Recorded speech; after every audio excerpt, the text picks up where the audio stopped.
Hi, everybody. Welcome to the Sci-Fi AI show. Today, we are wrapping up our trilogy about AI and perception. In a world where your skin can talk to machines and where a hologram could reach out and touch you back, what happens when AI stops waiting for your input and starts designing the world itself? Welcome to part 3 of our trilogy on AI and perception. In our first episode, we explored e-skin, magnetic interfaces that turn your body into the controller. No buttons, no screens, just motion, intention, and magnetic force. And we asked, if your body is the remote, who's holding the control? In part 2, we dove into touchable holograms, AI powered projections you can feel, move, even be hugged by. And we asked, if AI can touch you back, can you trust what you feel? And now in part 3, what happens when AI builds the entire experience and reality itself becomes just another interface? Because this is what's happening. We're seeing more and more AI generate full sensory simulations in real time, personalized to you. Even OpenAI last week had to roll back its update to GPT 4.0 because it started giving users responses that were too agreeable, too affirming, too unreal. Wow, that's a great idea. Definitely put the gasoline in the pancake recipe because it's just brilliant, right? So, what happens when reality distorts? When reality distortion is the service? Today, we're diving into the reality engine, the rise of AI generated worlds, the collapse of consensus, and what it means to live inside systems that feel more real than reality. First, we're going to explore the seductive power of personalized AI realities, how they work, how they feel, and how they start to replace shared experience. Then we're unpacking what is potentially the collapse of consensus. It may be that this question is a little late to the party, or maybe we're just seeing it in certain arenas. But when facts fragment and memories get rewritten, and everyone's living a different truth, what happens? And finally, we'll ask, is there any way out? If simulations feel safer, cleaner, kinder, do you stay? Is it wrong to stay? Is it wrong to want to stay? This is the Sci Fi AI show, and we are inside the machine now. All right, here we go. Junmi, I'm going to start with you. Like, what is your take on that intro and what we're talking about today? Great intro. It talked about a wide breadth of touch points when it comes to realities, I guess. And in our acceptance, or what is our adoption going to be like? What are the goods, the bads, the pros, the cons, those kinds of things. Um, I think what we've talked about in previous episodes has led up to this in terms of how much of our reality is under our control and not under our control, right? The old adage of our reality is either made or adjusted by our perception, or our reality is our perception. Um, I think I think with a lot of things, there's going to be lots of different angles to where this is going to affect us, and it could lead to better inspection of ourselves and humanity as a whole on one side, and the other side could just be a death by a thousand cuts. So so yeah, I think the overall premise is going to be fairly philosophical in how we are going to approach um, the reality manipulation, if you will, as a whole. Technologically speaking, we are barreling down the road. because we're always looking for better experiences or more experiences. So I guess the first thing to really talk about is where are we now and how what examples can we use from science fiction to highlight where we're going, right?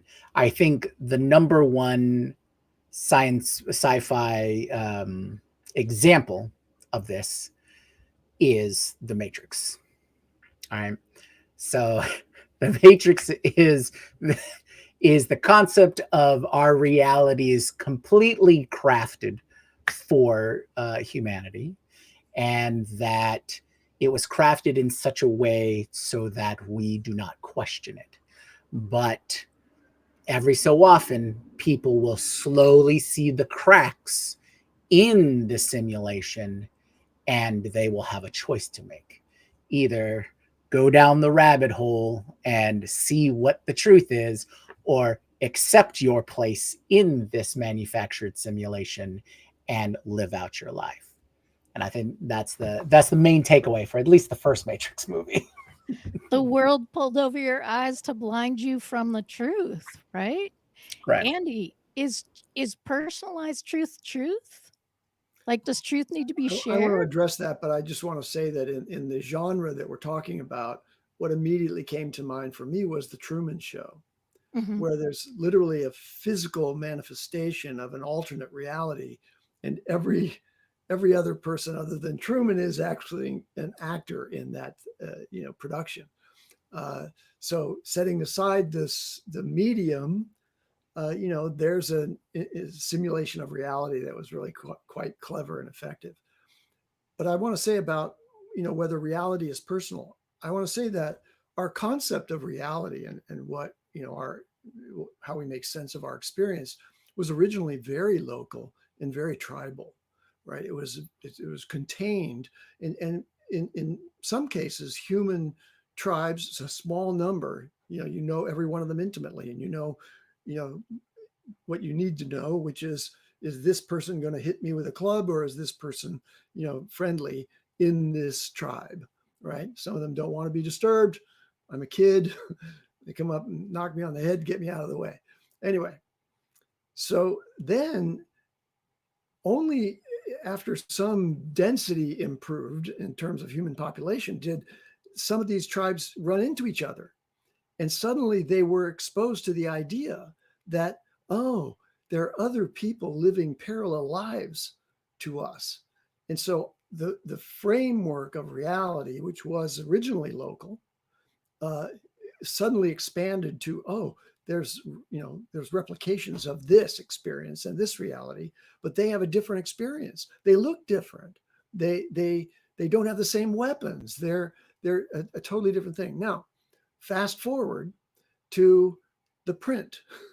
There was oral history in there. I'm jumping past oral history, but now get to print and the creation of novels and fiction books that were basically to provide you with an accelerated experience of a human life, a different reality from yours in the course of reading over days or hours. Uh, and then the technology progresses to the point where we're involved in cinematic immersion, right? Big screen. Now I'm confronted with what the director wanted to hit me with and basically jolt me away from my reality. I'm escaping from that to be involved in that. And in every one of those cases, um, you don't the person who's observing these alternate realities doesn't actually end up going into them, entering them, you know getting behind the screen into the world that is depicted in that world. And that's the next generation of VR and digital virtual environments. And then that brings me back full circle to the idea of Tron, which was a great science fiction movie, which depicted the sort of the transformation of sentience and reality into the chip structure of an electronic world that humans hadn't typically been able to enter. Absolutely. One of my favorites is Tron. Well, what one of the really great things that juxtaposes both Tron and Matrix in this context is, like you said, Andy, Tron is an exploration of reality at that micro level, which opens up a whole world that we're not privy to, right? It's a Yeah. new experience. That's how it expands the reality. Whereas the Matrix is the other side of that, where it's here's a box that we want to contain you all in, right? So yeah, I think those are great explorations of similar themes, but in wildly different ends of the spectrum there. Yeah, and the idea from both sides of the challenge the challenge of looking at your current circumstances and saying, I experience this and I am real, therefore what I am experiencing is real. And the other side of saying, I am experiencing this, and if it was not real, what is different, right? Like, if this were unreality and a fabrication invented for me, how would I know? Right? It's almost like, are you asking the question to prove that it's true? On which side? And then we just like, now we're through the looking glass and you're in the house of fun mirrors and they all look like exits, but you're still in the same room no matter what exit you go through. All right. So anything else about the personalization of reality? I mean, in some ways, it feels like part of what's so challenging about it is that that is reality, right? Like our first sense of reality is our personalized experience of it. I think a key factor in the personalization of reality is, can I have agency in that reality? Can Mm. I leave a mark in the space? So when I go into a theater and I absorb this narrative that proceeds over 2 hours and am immersed in that experience, I walk away with the memory of it, but I didn't change the narrative at all. And I didn't really impact or interact with any of the other people who were simultaneously watching. Mm. Now, virtual worlds allow for a very different thing, which has persistence. I can actually create something in that virtual world, and it it can remain there, uh, depending on your terms and conditions of the system that you're working with. Continue to pay your bill. That's right. You keep paying your bills, your mark will be left there for eternity. That's I mean that gives us an opportunity to explore different art forms, right? This is where video games came out of, right? Particularly things like RPGs, and you're playing a role, you're in the narrative, you're in the story, and allows you agency to affect what that overall story is, or at least experience it in a more immersive A more way, personalized way, for right? sure. A more personalized way, yeah, exactly. So I think what I would say, just last bit on personalization, I totally agree with Andy. The agency part is what really helps us as humans to accept what the reality is. It's easy to disassociate or be or find fault in any reality that we don't have any form of agency in, right? Mhm. Like the movie. We know we're experiencing some entertainment, we're experiencing a story, and then that's done. And then we go upon, among our way. Whereas a personalized simulation of reality, this is more of the Truman Show kind of thing, is how much agency do we have? Why is it that so many years Truman didn't notice all of these little things that kind of didn't seem right? Because he was there from birth. This is normal to him. He has reached enough awareness and had external input as to where this may not be what he thinks it is, Right. whether it be blatant, like the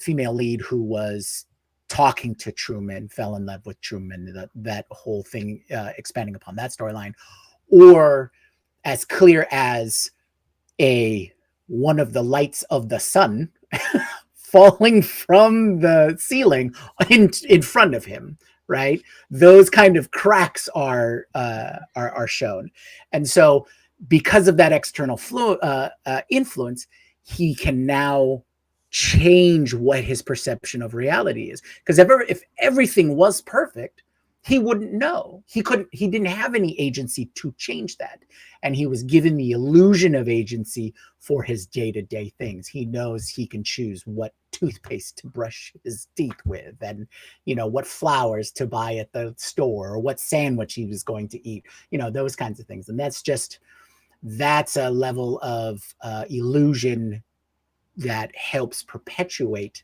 the reality. In his case, it was being forced upon him, as opposed to ourselves building this bubble around ourselves. It's interesting to note that the audience for the Truman Show, which supported that massive subterfuge on Truman, they did so out of a kind of prurient voyeurism that is akin to what I was describing as the fascination that's created when you're exposed to somebody else's reality in a rich way, right? Not just, oh, they exist, but, oh, here's their story.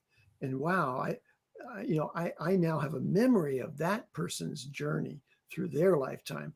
And then that goes into cultural icons where we have storylines, narratives that almost everyone in a certain culture understands and has as a model for understanding what reality is and how you should behave in it, even, right? There's modeling that's going on there. So yeah, I just wanted to add to the Truman story. No, that's great, because invisible people. Because we may not, we talk about sci-fi here and AI, but this expands when we're talking about reality, or on our relationship with that narrative or those different narratives. It expands out a lot of our experiences. For example, you just described sports. The audience, the fans, they don't play the sport, but they interact. Or did at some point in time, for sure. But they're in the stands. They're there to support. They've created a parasocial relationship. This is our team. We're all part of the same experience. Same with the Truman Show. We love this TV show, right? The Truman Show essentially can be sold as reality TV, right? This is Survivor. This is The Amazing Race. Right? We are watching the stories of these people unfold, and that narrative that's being cultivated. Reality TV, I should put in air highly quotes. Scripted and highly edited reality. Absolutely. And not to mention, like, the producers, man, that they're there just to, like, let's put this thought in your head. Oh, let's encourage this statement. Let's seed some stuff.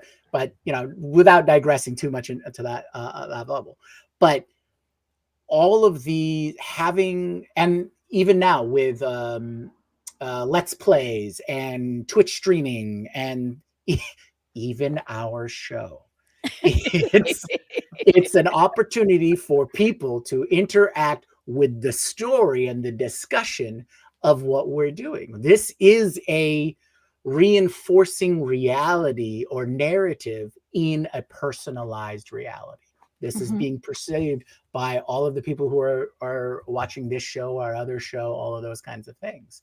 And so to hammer in about the personalization of reality, it's our level of being able to interact with it and sculpt the narrative that we either desire or are most comfortable with. So I want to just quickly jump the vision, and then Beth, hold on to that thought. But I wanted to jump the vision to that time in the future when you'll be able to enter a virtual world after school or after work.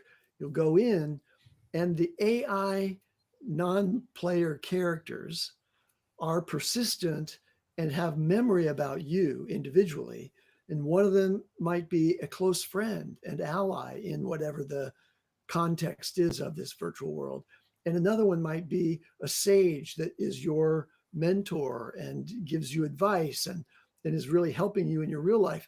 And you can imagine how, in that scenario, people could be drawn into and prefer the virtual reality to the complexity of human relationships where unpredictable trauma-driven humans are bashing up against each other psychically. And maybe that doesn't happen. Combat or conflict is limited to the bad people against the good people, and with lightsabers or whatever. Well, and if you go back to the Truman Show, right? Are the bad people the people creating the show? Are the bad people the people watching the show and wanting it to be created? Right? It seems. Or are there no bad people in that Are there scenario? no bad people? I mean, it seems like Truman is not. Or all people are bad. I Or mean, all people are you bad. know, There, So that's more plausible. Jeff is asking, is he Truman here, or are we the Trumans? Where are the Trumans in our reference? I do think, well, yeah. if we want to open it up, oh, sorry, I'll let you finish. I was just gonna make a joke. Go ahead. I do think that where we're sort of moving to is the consensus, and I think one of the appeals of this show and the Daily AI show, which we're all a part of, is to gather together with people with whom we're sharing the reality of, whoa, right? Are you seeing AI the way that I'm seeing AI? Or even if we're not seeing it completely identically, are you also seeing AI, right? Like, and particularly for this show, but like, did everybody else have that same kind of moment that I just talked to my computer and it, didn't say, yes, Beth, or whatever, you're so brilliant, we will like power up the replicator and blah blah blah blah blah. But the only reason it didn't say that is because I didn't set the AI to say that, because it totally would if I wanted it to, right? Like I could set it up to do so and then have a conversation back and forth about whatever I wanted to have a conversation about. So like we are sharing our experience of our personalized realities and wanting some validation from each other about that. I feel like that's one of the reasons that people come. So, what do you think, Jumi, about like the consensus, the the the reach for consensus while also having the death of it in some ways? Well, consensus is a very heavy word, all right, It's true. because it has many points of impact. So, since we're talking about reality, there's been lots of different instances throughout history. People have written about reality and things like that. There's the concept of the demiurge and how everyone forms together their consensus or their consensus based reality. Reality is solid because enough belief is in these concepts, right? Mm. Since science has told us or we have learned is through observation, right? We can only interact and know things are things once they're observed, right? Superposition, we circle back into these kinds of things when we're talking about reality. So consensus is observation that we agree upon. Consensus is a solidifying force, right? Mm-hmm. We agree that based upon the evidence we've observed or the evidence we've collected, what we've been able to observe in the universe, we know that the specks of light out there are stars. And Mhm. we've created mechanisms to look beyond those specks of light to see spirals of galaxies beyond that, even fainter bits of light. Why? Because our speed limit, our observable universe, is based on light. What exists beyond that? We don't necessarily know. We can hypothesize, we can theorize. The Mhm. consensus is this is what we absolutely know, and we have theories and hypotheses of what is beyond our observable universe. Mhm. We have equations of based upon the little bits of data that we have, but reality isn't necessarily preformed. And this goes back to how we could all be in a simulation because we have limits, because we can only observe so much at one time, right? We can only solidify our reality to a certain extent. That means that limits how much of the simulation that needs to be rendered. So I Mhm. want Right? to touch on reality as distinct from worldview. And Yes. what made me think about this was your example of the cosmos. Um, so humans on Earth with the naked eye, and you on Earth with the naked eye, can only see stars in our own galaxy. Mhm. Those are the only visible stars. They're all within the very narrowest confines of what we now understand through advanced technologies to be a very vast universe. Like in any one little dark spot between two visible stars, there's a sea of galaxies in the receding distance, and it's receding because they're moving away from us. So I can understand that, and it's now my worldview, but I don't experience that reality. Reality is something much more close in and experienceable sensory in sensory ways.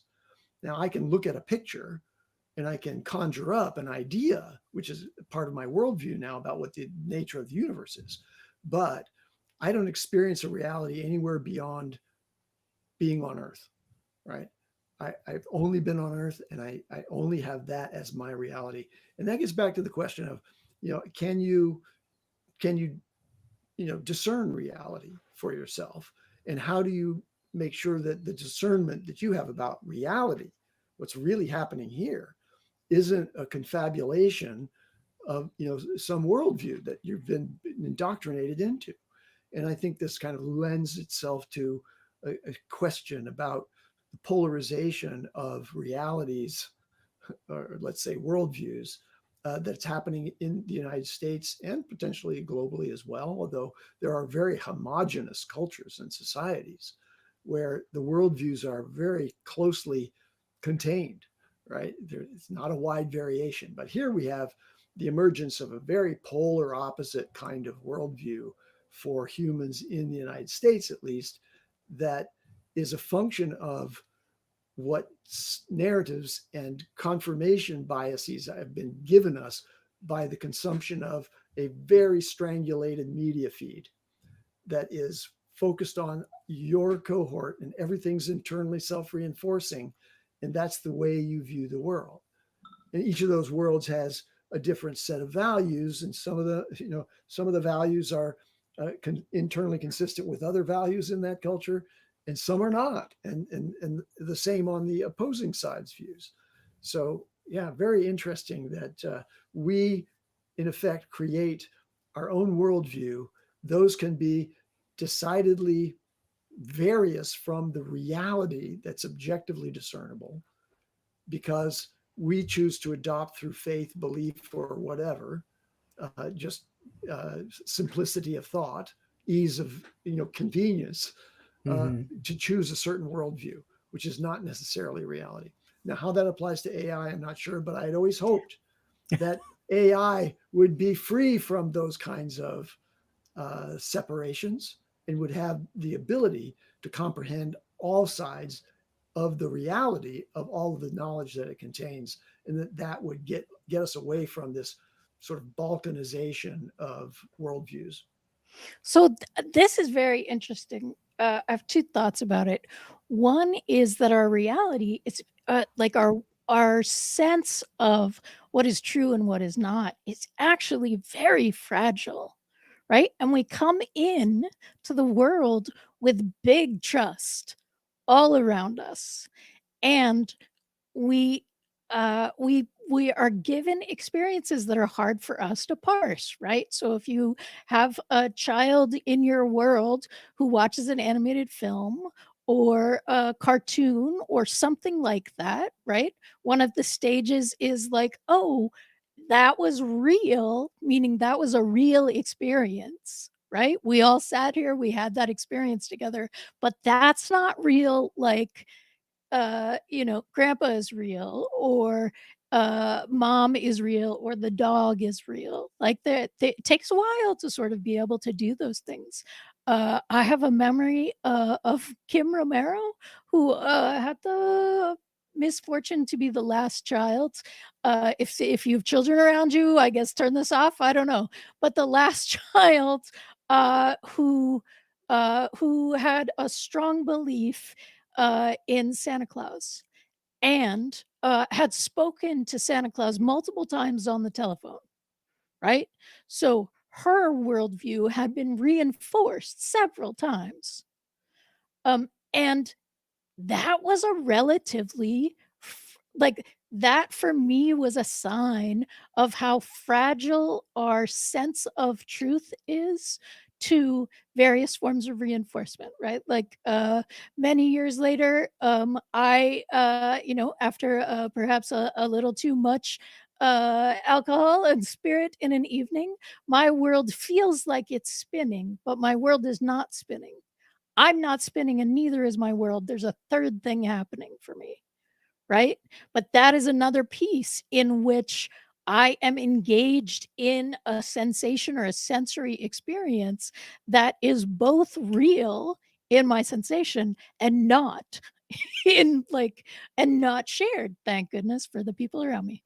But those kinds of things I think are really challenging in those places of wanting to share and verify what is shared reality. And shared reality is one of those pieces that is a need, right? Like I need I need people around me who share some of my reality, or it's incredibly isolating.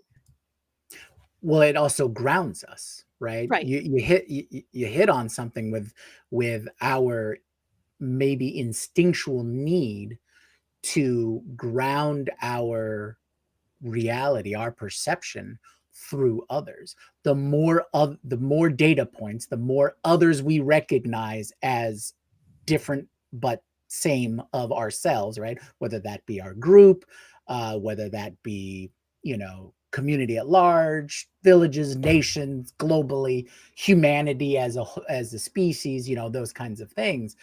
And we use it as a touch point. It's a touchstone. Oh, okay, I'm not crazy. This person had the same experience as me. Okay, Right. cool.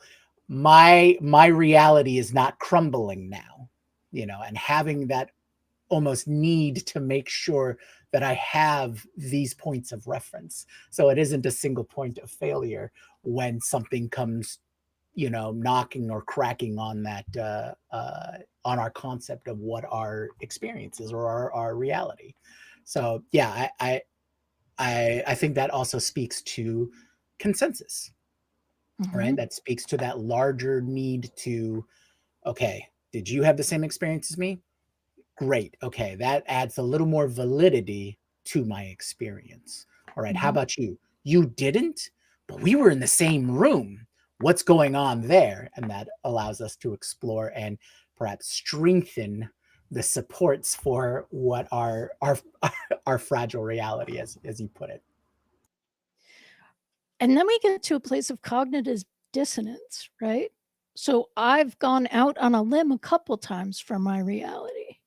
Now, even though I'm doubting my reality, I'm unwilling to accept something else because I've gone so far in this direction. I have so much relying on the fact that the wall is red right? The sun is green. Everyone around me agrees that the well is red and the sun is green. And therefore, I'm not just needing to like experience an isolation. I'm experiencing a crack with my sense of self. Now I have to deal with, was I, how could I be that wrong? Right? Um, and you know, that cognitive dissonance can like be tiny but also huge. Again, Andy, I feel like we're seeing a bunch of that in in what's happening in America. But it's also, I remember somebody when we were going out to the movie said, "You always like the movie, Beth." And I was like, "I paid $20 for the movie. You're damn right I always like the movie." I don't pay $20 for things I don't like, right? Like that's my relationship with that cognitive dissonance. So like that I have to like the movie. It cost me $20.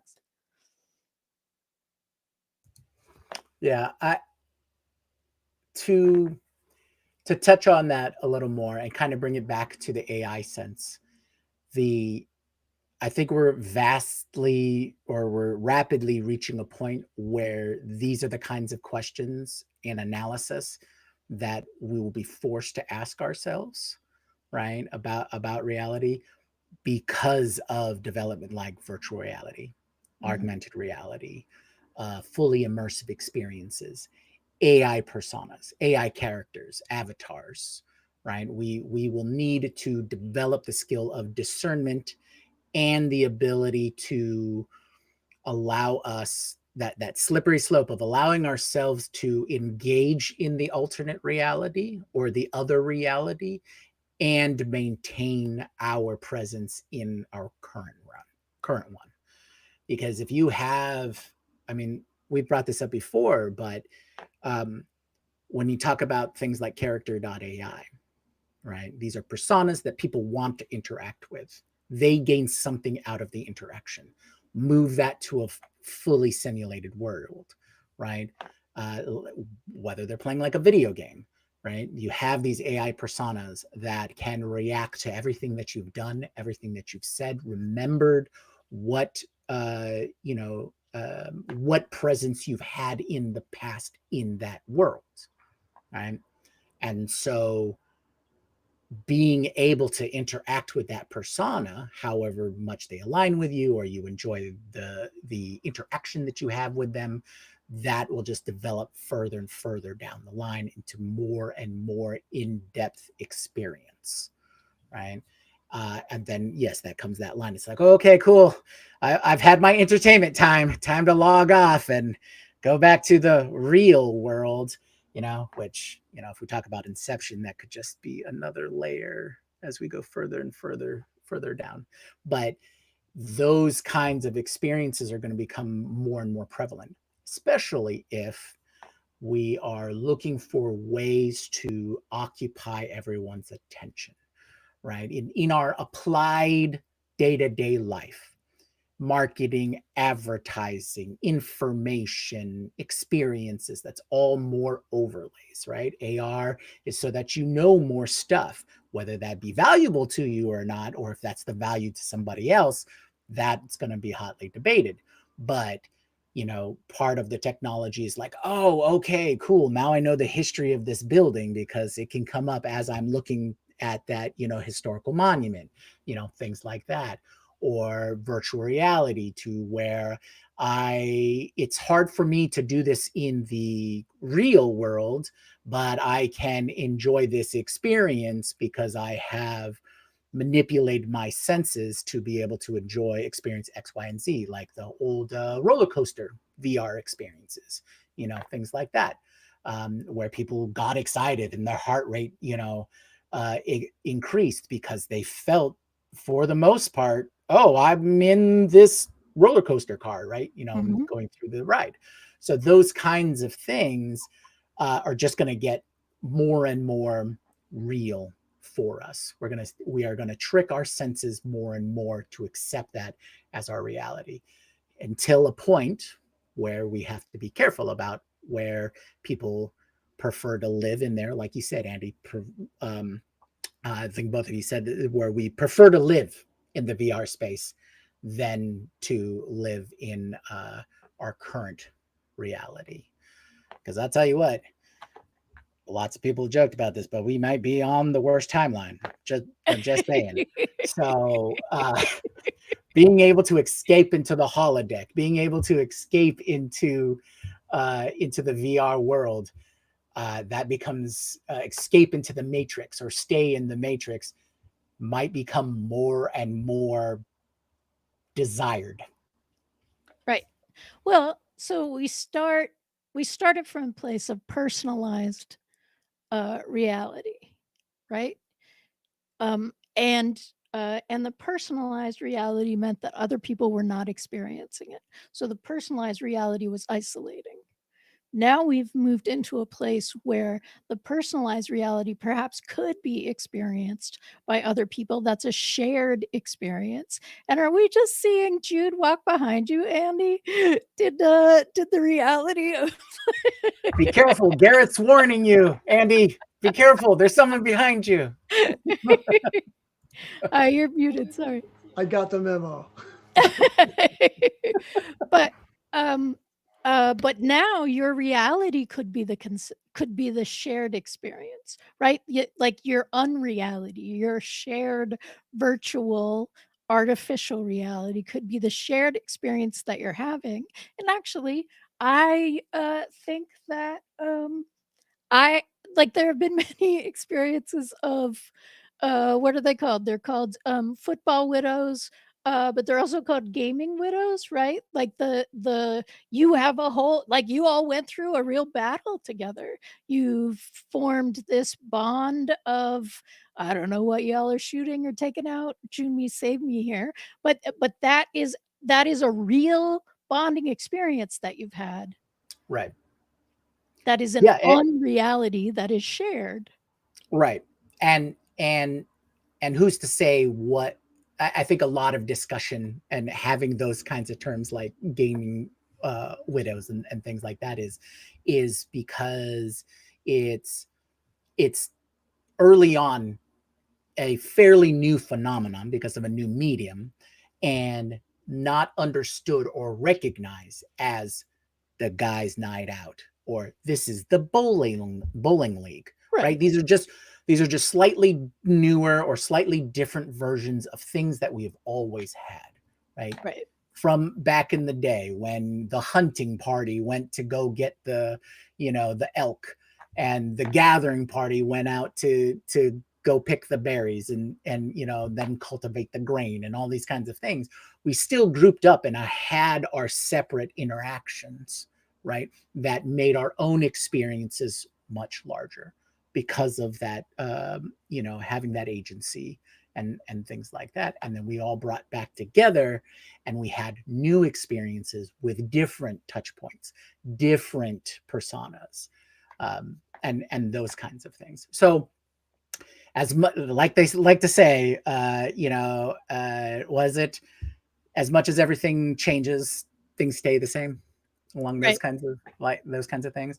These are easily, just like, oh yeah, no, that's humans being humans, and one of my favorite lines is from Terry Pratchett's The Hogfather, humans need fantasy to be humans. People need to explore and experience things and conceptually that isn't something that's manifested in reality, something solid, to expand how their mind works and express themselves and things like that. Well, and to Andy's point earlier, if I'm in the game environment with you and you saved me, that's a real experience I have with you. I take that into our relationship in the world. You gave me something that I massively value in my reality. I trust you more. I go back in and I'm very excited that I'm losing my reference here because I have no idea what I'm doing. But I know that experience is is real for me and affects us outside of that unreality, right? So, Andy, that is agency. Like the agency that that creates transcends the arena in the unreal arena in which it's created. I was thinking earlier about a tangential notion to your point, which is that it doesn't take very many other humans agreeing with you on a worldview or on a relationship transaction like the one you described to create enough reinforcement that you then validate all the things that you believe in common. And typically, the validation that you're seeking won't happen unless they already come equipped with the common understanding or perspective and worldview. But I'm just making the point that it doesn't take more than 3 or 4 or 5 really positively reinforcing experiences, either in the real world or in a virtual world, like a chat group or a Discord group online, for you to say, them's my people, and that's who I am, and we're together on that. And that's the I guess that's an important survival skill for humans, and that's probably why we're programmed that way. But it's a selection bias problem if you look at it sort of mathematically. Uh, I'm biased to select the people that gratify me because they agree with me, and therefore the people that I check in with, they all believe the same thing I do. So there must be a whole lot of us out there, and that can cascade as we've seen. Yeah. So that's one of the reasons that improv works, is because you are surrounded by a group of people who have been Yes. taught to say yes. Yeah. Yes, I get that. And I heighten your reality. Not only is that chair fuzzy, but it's growing a caterpillar. I don't know. Don't do that in your improv show. But the experience of being around people who will say yes first and not no is a really fascinating experience as a discipline of an art. So, what happens when you want to leave the artificial reality? Is it do you wanna leave? Like, what happens when there is what what about exiting? What happens in terms of the concept of exiting a reality that has run its course? Is that equivalent to deprogramming? Uh, Hey, Is that what we're talking about now? it could, on many levels, it could be deprogramming from the environment that you were put into, and it could be deprogramming or decompiling your program. Right? should there be a minimum reality standard? Like we have food safety or clean water? Are we are I, we obligated for I don't know, a certain percentage of reality? I, I think our number one question. Okay, so let's say we are in this situation where that becomes questioned consistently, right? That it is now in the zeitgeist of people have to consider this possibility. So, number one, I think you need to, if you want to maintain the reality that we are all currently a part of, then you need to make sure that that reality, you are more incentivized, whether that be in the short term or the long term, to return to if you have the ability to experience other realities, especially other realities that are as real to you as the one that we currently are sharing, right? Because if there is no motivation or incentive to return, it becomes a far more likely that you'll have a tabula rasa type of situation. And every sci-fi show has one of these episodes that questions your reality, your mental state, your stability, all of those things.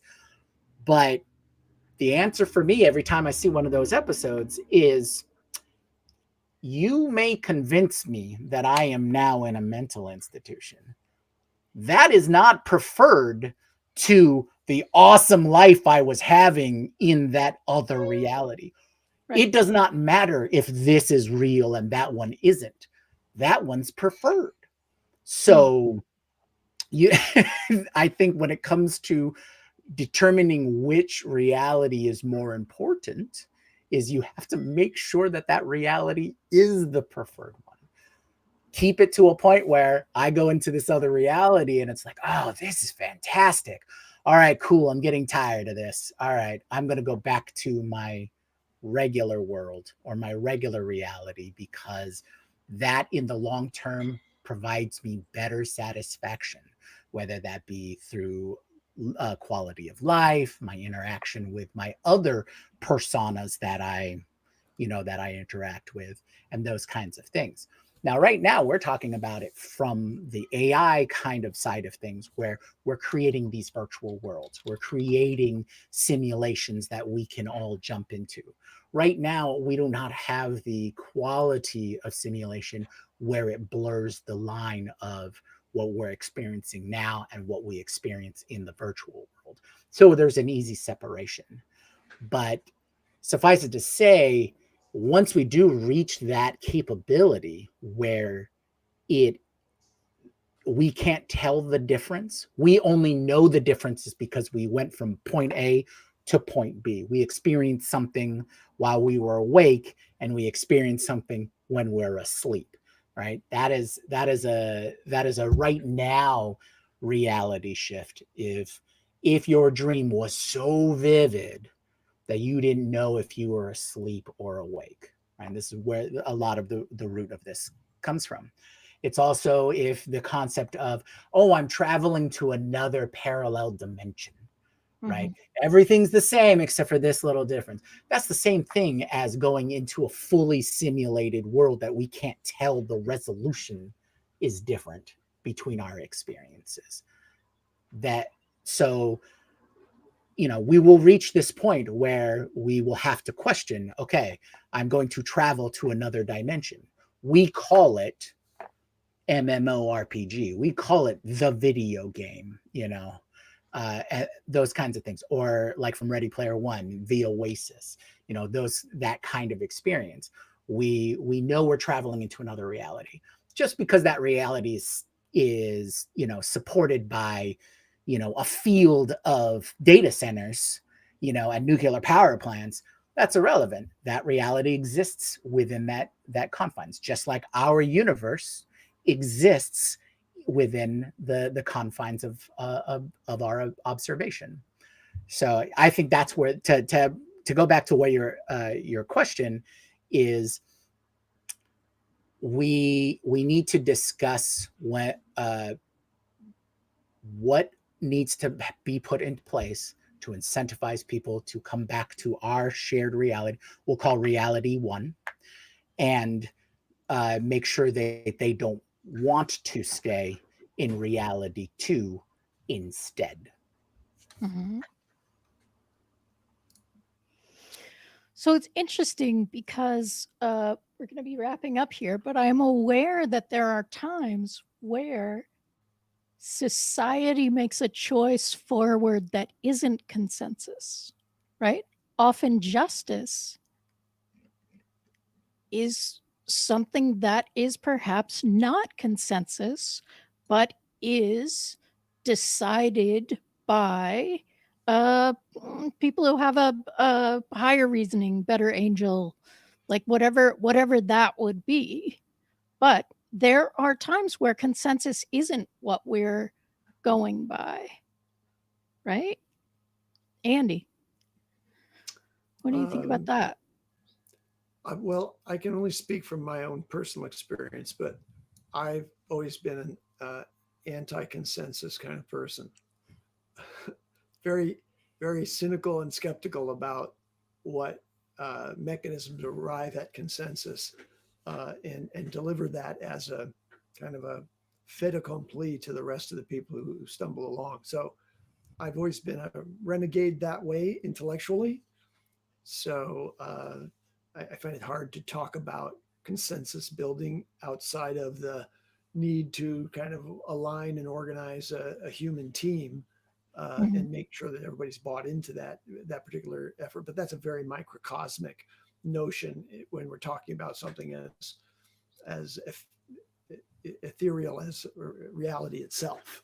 Mhm. In terms of having a consensus belief of what's real, I think that I see around me all the time uh, predilections to nonsensical conclusions based on you know really flimsy evidence that I think anyone should be able to discriminate against. Like, oh, no, that's not an authoritative source.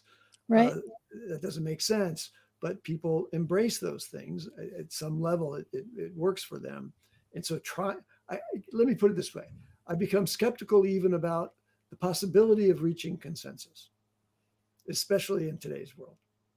Mm. I don't see that being a process by which we could arrive at a collective understanding. I don't see collective understanding as an emergent property of the Mhm. current information ecosystem.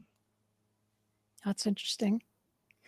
You're reminding me of a very short term improv troupe that made decisions by consensus. And Mhm. what we realized was that meant we could only do performances that we all agreed on. And that is not like the threshold for any group to take anywhere, right? Like there's some you have to allow for some disagreement. We're all sort of going in the same car together, sort of, but we don't have to agree on everything. We just have to agree to be in community together, which I guess is consensus on community.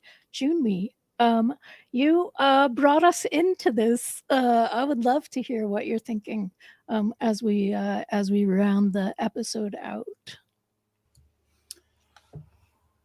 I think for the framework of this episode, we wanted to analyze what were necessarily pros and cons, or the expectations, or maybe the things that we should be aware of when it comes to uh, thinking about reality, right? And our perceptions of it, and how it affects ourselves and those around us, our need for um, validation and connection. And I think overall, what what we can really highlight here is we are all interconnected. We find this driving need to validate ourselves with others. And it may be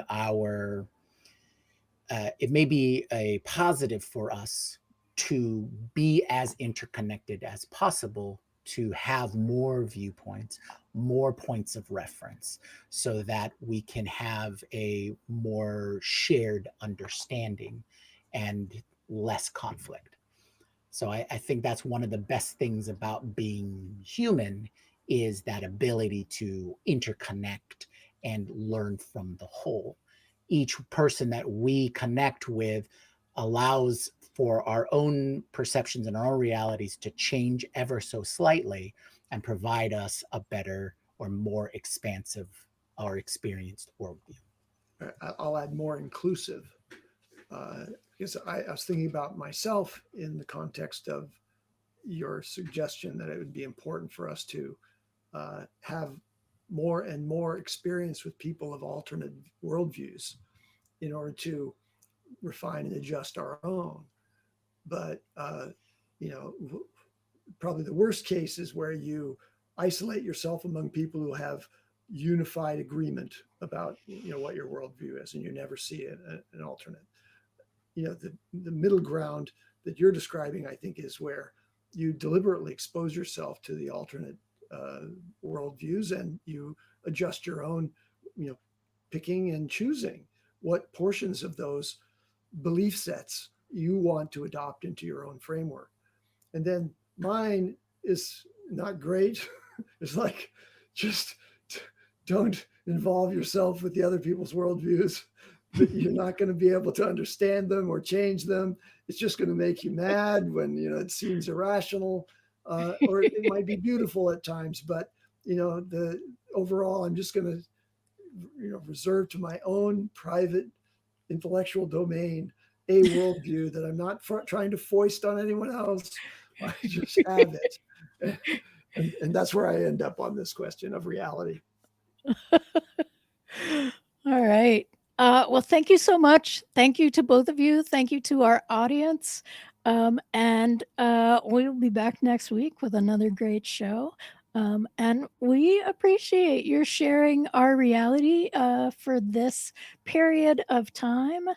And as we learned today, our platform reality is working us. So we're just going to bring on the video and have it sing us out. Thanks again, everybody. Aloha. And